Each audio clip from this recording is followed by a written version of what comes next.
give us an approximate number of containers na napaparating mo in a month?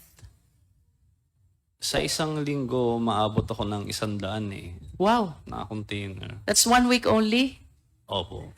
So, if 170,000 per container and you have 100 containers for 1 week, how much is that? 17 million? Mga ganun po.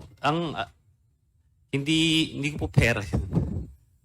Hindi ko po pera yun. Kumbaga, Yeah, I know. nagpa-process lang naman ako eh. But that's how huge Opo, ganun po yung pumapasok na the pera. amount that Tara system generate. Opo. Only for you to be able to avail of this green lane. Tama po ba? Opo. And I wish to emphasize that here you are, you're just one person facilitating the release. Yes, Sir Honor. Eh, mga ilan ho ba yung nagfa-facilitate ng release? Marami po kami. In a day, can you give us an approximate number?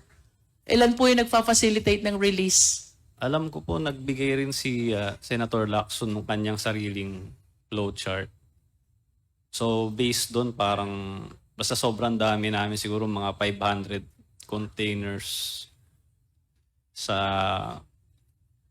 mga ganun niya. Ang nakikita ko, sa base sa kanyang, nilabas na report sa isang linggo. Parang, And of course, Mr. Taguba, you will agree with me if I would say that the Philippine government is losing a lot of money because of this green lane, because it deprives the government the opportunity to assess correctly the shipment or importation.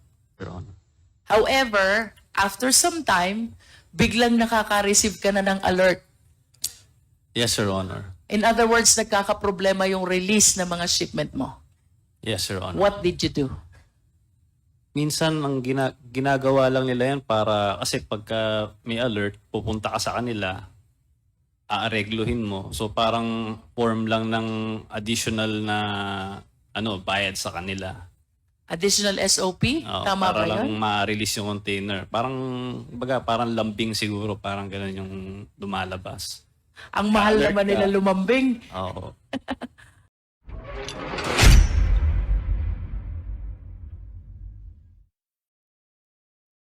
Pa rin. Yes, Your Honor. Yes. Mr. Taguba, please walk us through. Bago po ba kayo na-involve dito sa kasong ito?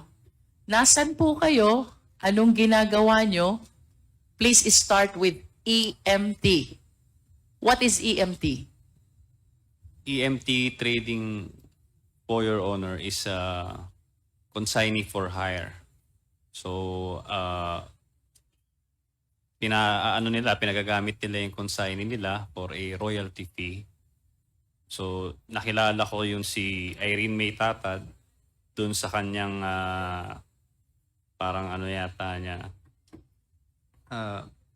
Kapatid ba niya? Hindi ko na maalala sa kamag-anak niya. Firstly, what does EMT stands for? It's an acronym, right? Yes, Your Honor. What does it stand for?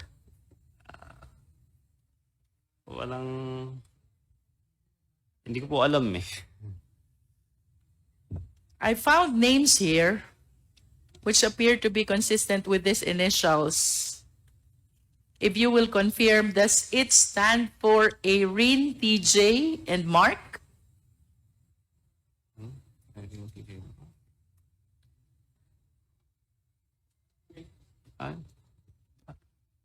I don't think so, Your Honor. But do you confirm that TJ and Irene used to be your partners? TJ is my broker. I'm not a Your? Yes.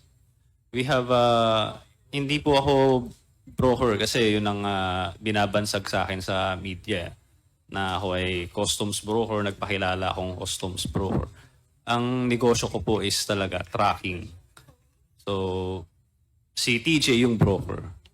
Siya po talaga yung sign, siya po yung mas nakakaalam sa proseso sa customs. TJ is the broker, you are the tracker. Yeah. Si Irene po. Si Irene May Tatad naman, siya po yung consignee.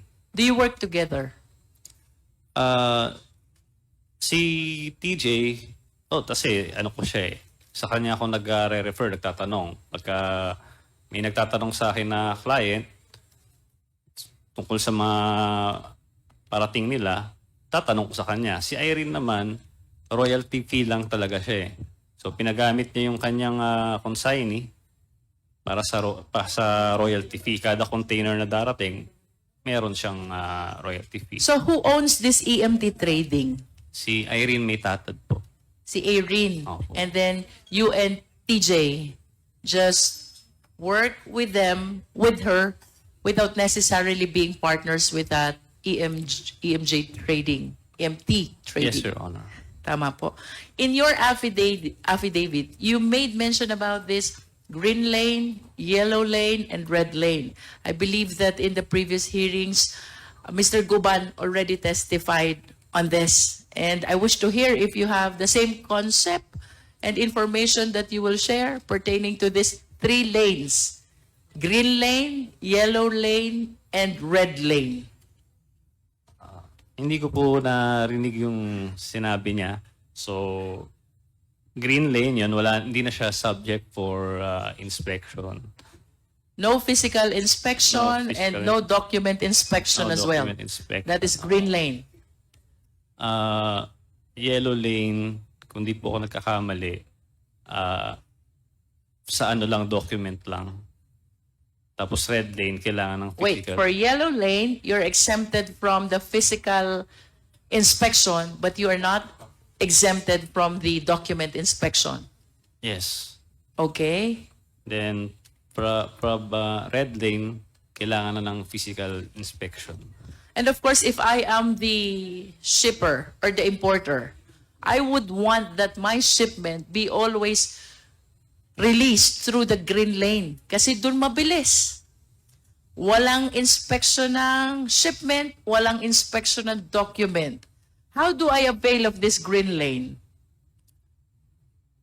Ako po talaga, hindi ko yung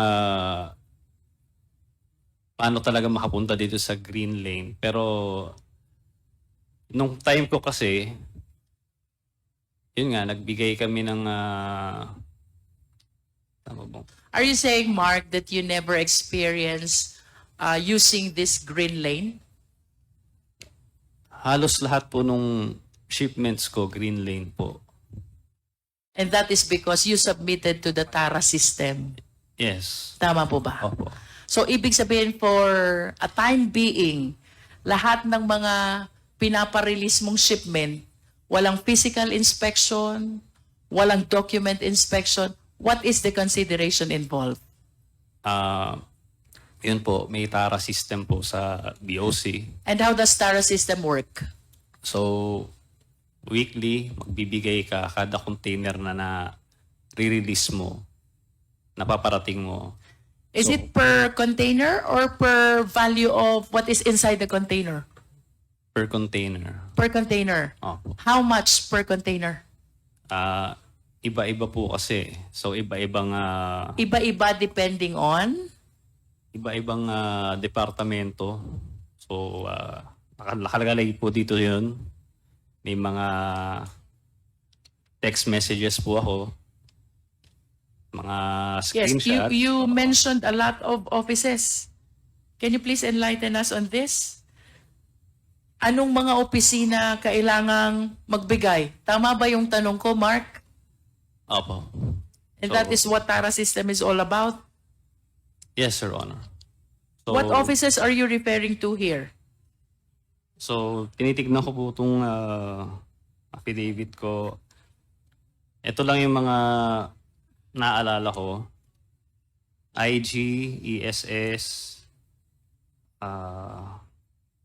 Collector, CIIS.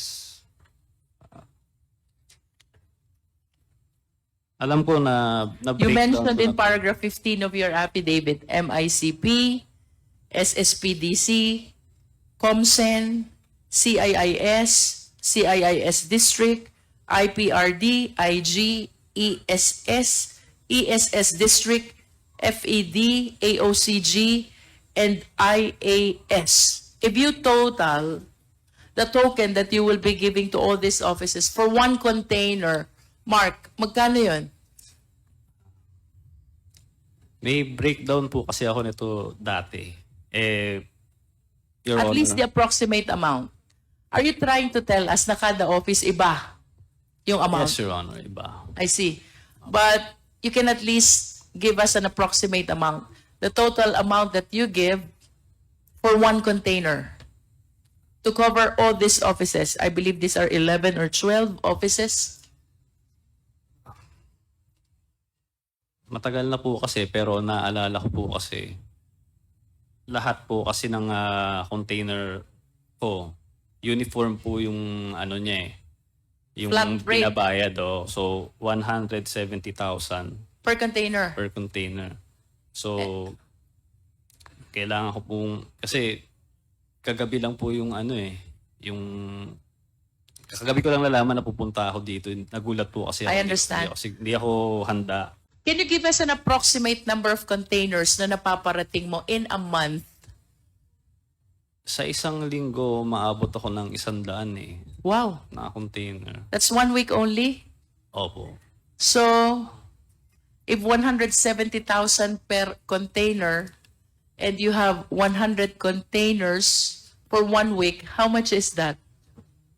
17 million? Mga ganun po. Hindi ko po pera yun.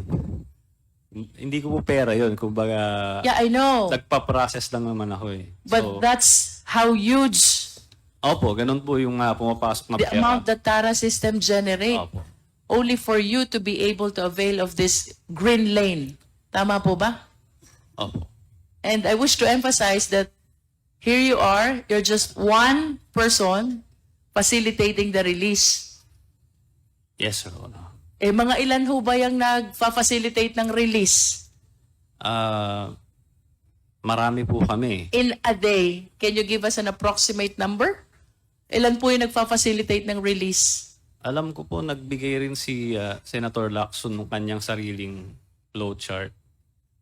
So, based doon, parang, basta sobrang dami namin, siguro mga 500 containers sa mga ganun niya. Ang nakikita ko, sa base sa kanyang, nilabas na report sa isang linggo. Parang, And of course, Mr. Taguba, you will agree with me if I would say that the Philippine government is losing a lot of money because of this green lane, because it deprives the government the opportunity to assess correctly the shipment or importation. yes, Your Honor. Tama? Yes.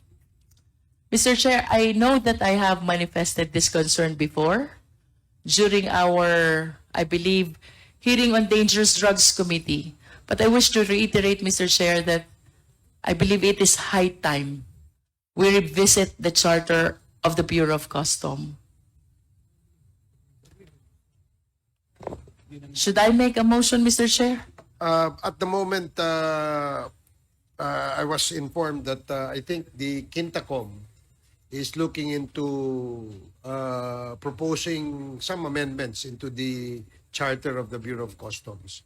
And if there are any observations or any information that we can share with the Quintacom, I guess the Quadcom will do that, Your Honor. Thank you, Mr. Chair. Mr. Taguba, you also mentioned in your affidavit that for quite some time, wala kang nare-receive na alert on your shipment. Tama? Yes, Your Honor. And I suppose that that is because of the TARA system to which you submitted yourself. Yes, Your Honor. However, after some time, biglang nakaka-receive ka na ng alert. Yes, Your Honor. In other words, nagkakaproblema yung release ng mga shipment mo. Yes, Your Honor. What did you do? Minsan, ang ginagawa lang nila yan para, kasi pagka may alert, pupunta ka sa kanila, aaregluhin mo. So parang form lang ng additional na bayad sa kanila. Additional SOP? Tama para ba lang yun? ma-release yung container. Parang lambing siguro, parang ganun yung lumalabas. Ang mahal Alert naman ka. nila lumambing. Oo. They will annotate something on your document to Opo. make sure that You said that in your affidavit. They're leaving the number in your document to make sure that you call them Yes, so Your you Honor. will be able to settle whatever requirement is being asked of you. Tama po ba? Yes, Your Honor. And then after some time, lalong tumindi yung problema mo. Tama? Yes, Your Honor. About facilitating the release of shipment. May kinausap kang tao. Sino itong mga taong ito? Ang una ko pong nakausap po dito si Jojo Bacod. Jojo Bacod. Opo, nagpakilala po siya na sa SSPDC. Tapos pinakilala niya ako dun sa Davao Group. Sila Tita Naning ha. Yan, sila Jack, sila Noel. Silang apat yung mga minute ko. Sinabi How many niya- times did you visit Davao City during the time that you're trying to seek help about the release of your shipment? Isang beses lang po. Isang beses lang. And the purpose of you traveling to Davao City is what?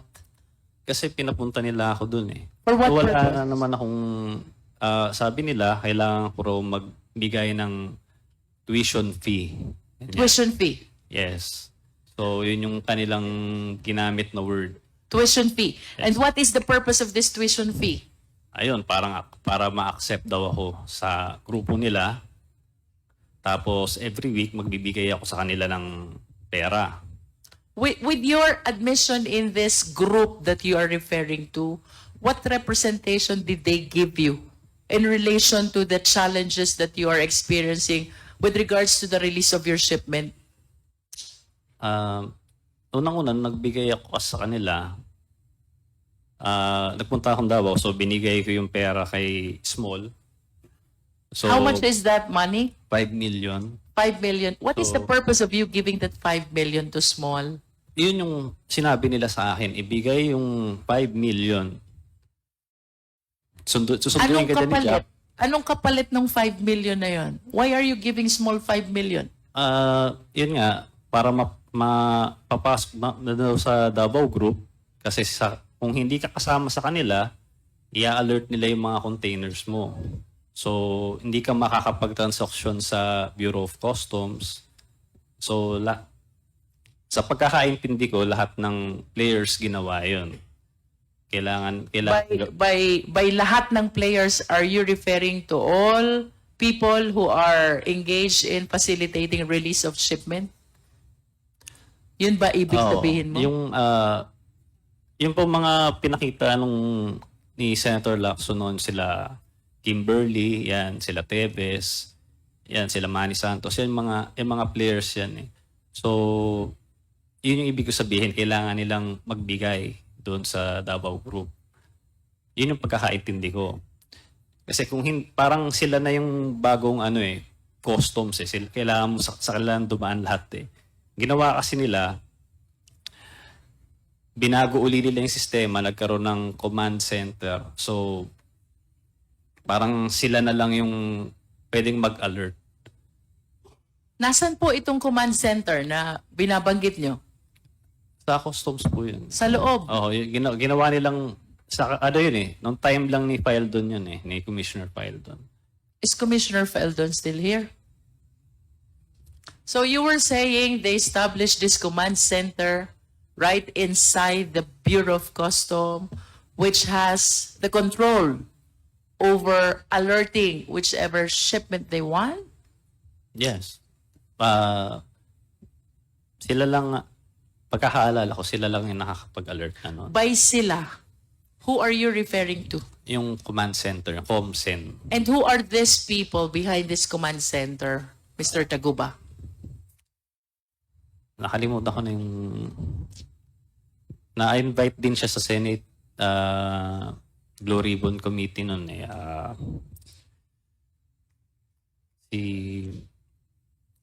Nakalimutan ko na yung pangalan niya eh.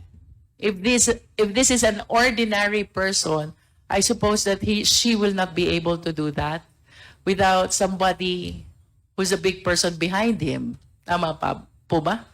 Papasok ka ng Bureau of Customs, magtatayo ka ng command center, and then you will have the control to alert the shipments coming into the port. Tama po ba? Somebody must be behind him. Yes, Your Honor. Pero pagkakaalam ko, sila Commissioner File doon yung gumawa nun eh. Parang hindi naman siya, parang legal na, sa legal, ewan ko kung meron bang ano yun eh. You cannot Sa tell batas, whether it is oo. legal or illegal. Yes. Kasi yung ibang yung mga IG, EG, medyo humina na yung authority nila dahil nga yung command center na lang yung nagko-control ng mga alerts. I see. And after this payment of 5 million to Small, ano pong nangyari na doon sa mga transaction nyo? Sa shipment nyo sa BOC? So, noong una naayos siya, maganda. Pagkaraan, nagkaroon uli ng problema. Tapos, ni-refer na naman nila ako, itong sila Tita Nani. Pinakilala naman nila ako doon kay Big Brother. Yun nga, si Allen Kapuyan. Pinakilala, nakamit ko siya. So, yun, pinakilala nila ako sa kanya. Siya na raw ang bagong under ko na naman. So, hindi na rin ako sigurado sa ginagawa nila, pero nung kay Big Brother naman, naayos din yung shipment. Hanggang sa dumating naman yung problema na ito, yung kinakaharap ko ngayong kaso, na nangyaring raid sa Valenzuela. Ayun, doon na po natapos yung... Are you referring to the 6.4, no, the 604 kilogram of shabu? Yes, Your Honor. And that is the reason why you are you convicted already? Convicted? Yes, Your Honor. I see. May we know ilang taon po ba naging sentensya nyo? Sinintensyahan po ako ng life. Oh Lord. Life sentence. And that is equivalent to 20 years and 1 day to 40 years. Tama, Honorable Flores? How old are you, Mr. Taguba? 33 na po. 33. How long have you been in prison? 6 years. 6 years. Ibig sabihin, nag-umpisa ka makulong 27 years old. Yes, Your Honor. Tama. And if we can bring back those days, anong gagawin mo to be able to avoid this very sad fate that you're going through right now? Siguro hindi ko na pinasok sana tong Sana sa iba ka na lang nagtrabaho, ano? Opo. Pero, Is that your honest belief? Sana sa iba ka na lang nagtrabaho. yes. At You are so young. tsaka very unfair yung nangyari talaga sa na-convict ako na ganito. Okay, let us hear you. Why are you saying that this is very unfair? Unang-una, lokohan lang yung kaso. Nung nag-imbestiga sa NBI, preliminary investigation, lahat po ng dinaanan ng kargamento, kinasuhan. So hanggang sa pinakataas, hanggang sa pinakababa. So ang kaso sa amin is conspiracy. Pero nagawa nila ng paraan na pwedeng conspiracy nga siya, pero matatanggal yung mga matataas na tao, tulad nila Commissioner Fildon, at kami may iwan. So inilaban namin sa korte yun na bakit ganon.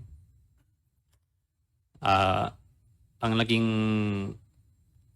ano ko nang laman, partisipasyon is nagproseso ng dokumento at may tracking, nililiver dun yung container. So, sabi ng korte, hindi kailangan na alam mo yung laman, no? Kasi mala prohibita. Okay? So, paano naman yung iba? Yung mga shipping lines, lahat-lahat, yung mga examiner. So, nagawa nila ng paraan, parang legal acrobatics, di ba? Na kabilang yung tamaan na dapat hindi, no? So, pero ngayon, nilalabanan pa rin namin sila ng patas. So, Do you have a pending appeal? May apela po kami. It's with the Court of Appeals or the Supreme Court already? Motion po kami ng inhibit. Nung tinamaan po ako, nag-inhibit po kami doon sa judge. Tapos, para ibang judge yung mag-decide ng motion for reconsideration. So it's still with the Court of Origin, nasa Regional Trial Court pa rin. May Yes, sir. pending motion for reconsideration, tapos finailan nyo ng motion for inhibition yung presiding judge. Yes, Your Honor. In other words, you believe that you were not able to get a fair decision. Yes, During very, the very hearing. unfair. Oo. May we know, Mr. Taguba, who were originally indicted bago na-exclude yung sinasabi mo from the case? How many were you? Ilan kayo yung original na nakahabla? Napakarami po namin eh. Kasi naalala ko noon, no, nasa NBI pa kami, nag-presenta doon sa preliminary investigation. Ang dami po namin nagbibigay ng affidavit. Nandoon po sila Commissioner Fildon, nandoon po sila Neil Estrella, Joel Pinawin. So, sabi ko nga, conspiracy, dapat lahat kami acquitted kung lahat. Kung acquit, kung ano naman, kung convict, di dapat convicted kami lahat. Kasi ganun eh, lahat ng dinaanan ng container. So, nagawa nila ng paraan na kami lang ang makasuhan. Mr. Taguba, ito bang sinasabi mo marami kami na hinabla? Were you represented by one lawyer only? Or you have different lawyers? Iba-ibang lawyer po. Iba-iba? Opo. Ibig sabihin yung defenses nyo, iba-iba din. Opo. Depende sa strategy ng mga lawyers na humawak sa inyo, no? Opo. And can you please name names of those who were included in the charge, the prominent ones? Sino po yung mga kilalang tao aside from Commissioner Faeldon na nasama doon sa habla?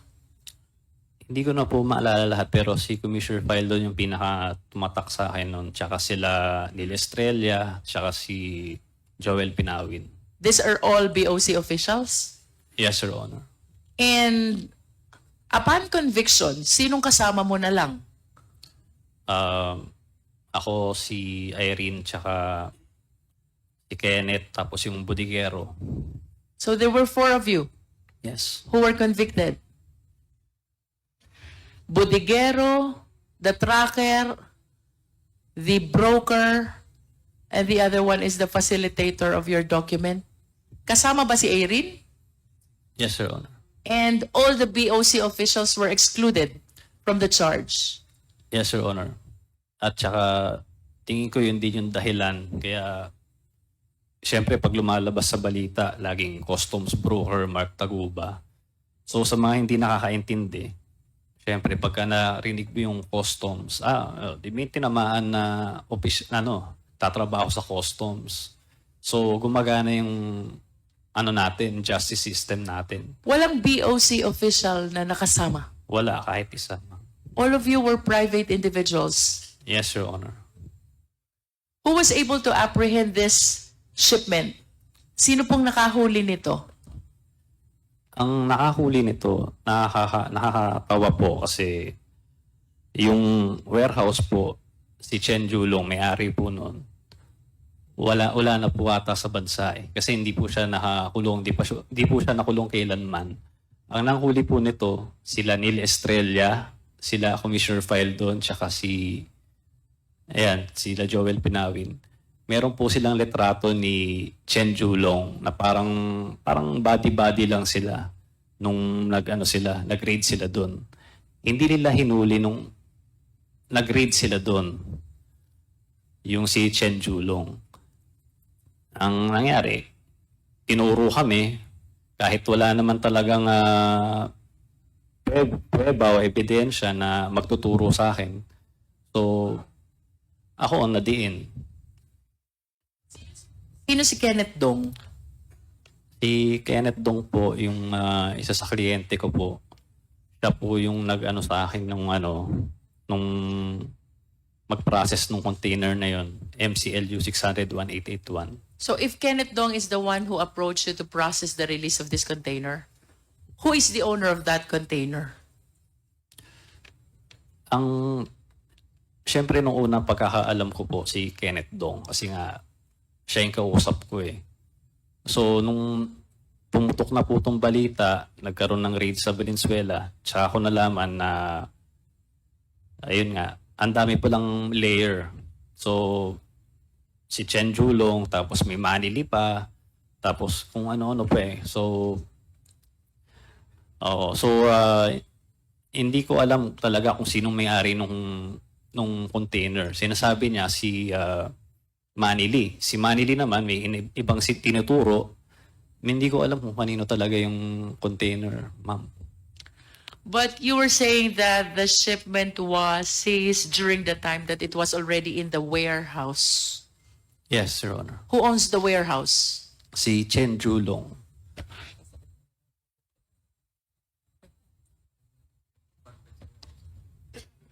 Mr. Taguba, you likewise mentioned in your affidavit Polong Duterte, Yes, Your Honor. you did, and Manscarpio. Yes, Your Honor. Can you please enlighten us? Why did you mention these two names in your affidavit? Actually, Your Honor, ang nagme-mention naman yan, yung mga personalidad na sinabi ko, sila Tita Nani and sila Jack, na ayun nga, si Pulong Duterte ang mag-aayos nung magbibigay ako ng pera sa kanila. Si Manscarpio, napabanggit din nila kasi pupunta rin sa BOC, nag-aayos din ng mga alerts. So, sa kanila po galing yun.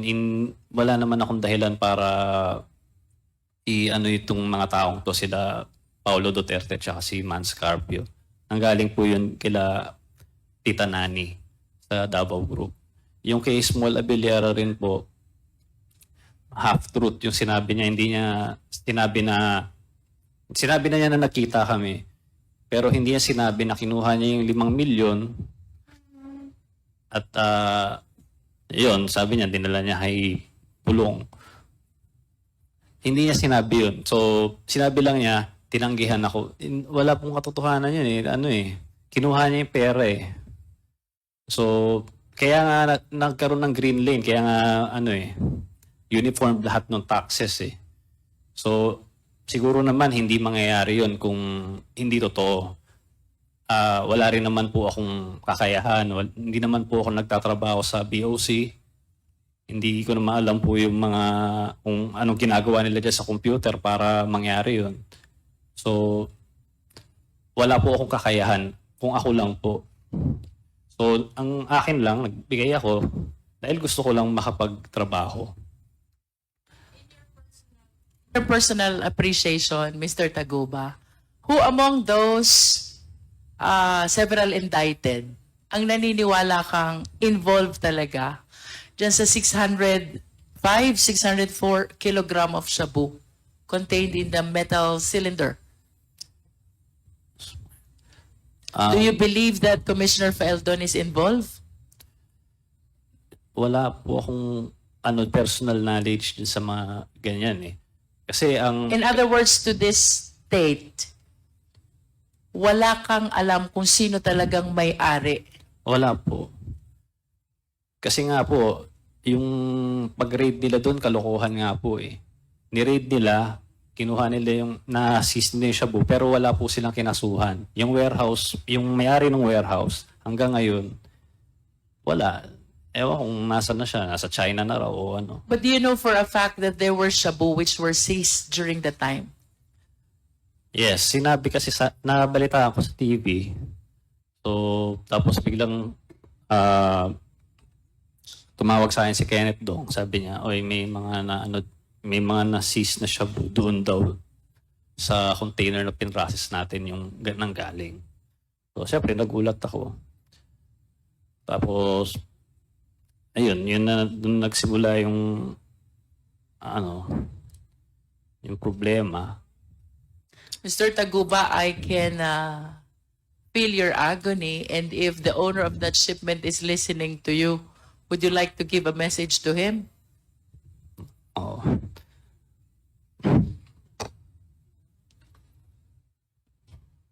Kahit hindi natin alam kung sino ang may-ari niyan to this date.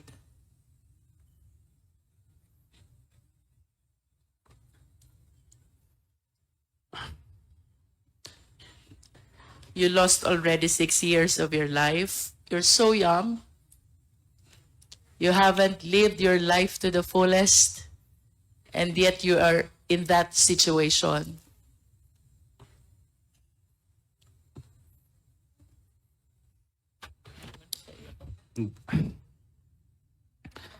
Napakahirap po talaga. Kasi tingin ng mga tao sa akin, drug lord ako. Nung unang punta ko sa RDC, tinanong ko sa akin ng mga gumagawa nun dun, kung pwede ba ako mag-supply sa kanila.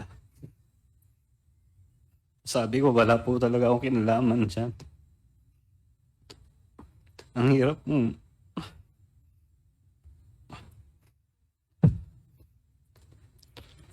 Buti sana kung ginawa ko talaga eh. Ang hirap po talaga. Kung meron man akong kasalanan, yun po yung sa para system. Totoo naman po lahat yun. Nagsabit po ako sa simula pa lang ng Senate hearing. Nag-cooperate na ako. Nag-request pa ako ng executive session. Binigyan pa ako ng Sergeant at Arms. Yung mga nilabas si Senator Lacson noon, hindi ko naman po kilala si Senator Lacson eh. Sarili niyang investigasyon yun eh. Mga nilabas siyang flow chart.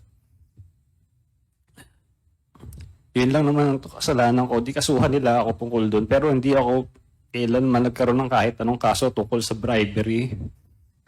Kahit perjury nga lang, hindi nila ginawa eh. Siguro dahil takot sila. Palibasa, pinagte-text nila ako eh. Lahat ng text ko, binigay ko sa Senator Lacson. Pina-forensics pa niya sa Camp Crame. Meron pa akong certificate doon. Pero yung shabu, hindi ko po talaga ginawa yan. Hindi ko po gagawin yan kailanman. Mark, you mentioned in your affidavit that you applied to become a state witness. When was this? Nung na-mention ko po kasi si Pulong, dati, credible witness pa po ako eh. Para sa kanila. Bago-bago pa siya na-mention. So nung na-mention ko siya, sa hindi inaasang pagkakataon dahil sa Congress yun, bata pa po ako nung at sabi nyo nga, hindi ko naman alam i-handle yung situation na yun. So nabanggit ko siya.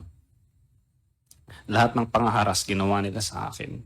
Tinanggalan pa ako ni Senator Gordo ng Sergeant at Arms. Pagkatapos kong pagtuturo lahat ng mga taga-BOC na tumatanggap ng tara sa akin. So parang pinabayaan na niya ako para mamatay. So nag-request ako kay Attorney Fortune na pakisabi na lang na mag-press conference na humihingi ako ng tawad kay Vice Mayor noon na Pulong Duterte. So, pagkatapos noon, so yun yung parang tingin ng tao na nag-recant ako, hindi nila alam yung totoong nangyari na grabing pangharas sa amin.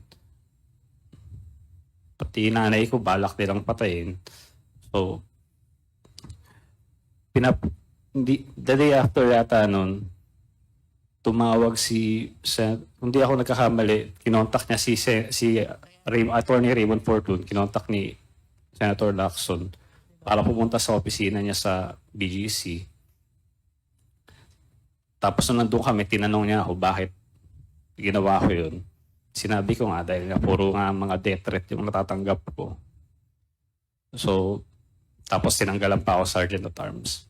Sabi niya sa akin, tutulungan niya mabalik yung Sergeant at Arms ko.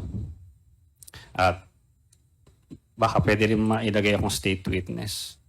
So naibalik yung Sergeant at Arms ko nun, pero yung state witness, hinarang ni Senator Gordon.